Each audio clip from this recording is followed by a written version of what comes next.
نماز کے مسائل تک پتہ نہیں ہے، باقی مسائل تو دور کی بات ہے نا۔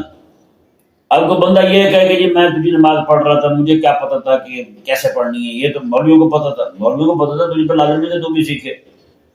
باقی سارے کام سیکھ جاتا ہے، تجھے 50 روپے کے نوٹ کا پتہ ہے، 1000 روپے کے نوٹ کا پتہ ہے، 5000 کے نوٹ کا پتہ ہے، جیلی پیسے تو پہچان لیتا ہے فوراً، نوٹ پکڑ کے اس طرح کر کے رگڑا مارتا ہے تو پتہ چل جاتا ہے تجھے اتنے کا نوٹ ہے اور جیلی ہے یا اصلی ہے۔ یہ کیوں نہیں سیکھا تمہیں؟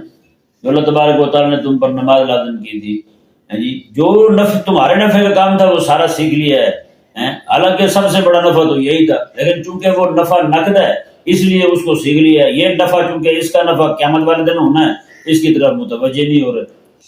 اب 5000 روپے کا جیلی نوٹ دے جائے اس کو نقصان ہو جائے گا، نقصان چونکہ نقد پہنچ رہا ہے اس لیے اس سے ڈر رہا ہے۔ 5000 روپے کے نوٹ کو اصلی اور نقلی پہچاننے کے طریقے سیکھ لیے اس نے، اور نماز نہ پڑھنے سے یا نماز پڑھنے سے اور غلط پڑھنے سے جو اس کا اخروی نقصان ہے، چونکہ اس کا نقصان اس کو آخر میں جا کے معلوم ہوا اس لیے اس کو اس کی پرواہ نہیں ہے۔ تو یہ کہ انتہائی تکلیف دہ بات ہے جس کی طرف ہمیں متوجہ ہونا ضروری ہے۔ بھائی ہر بندے پر لازم ہے کہ وہ نماز کے مسائل سیکھے، یا جیسے جیسے ضرورت آتی رہے ویسے ویسے پوچھتے رہے، علماء سے، اہل علم سے پوچھتے رہے۔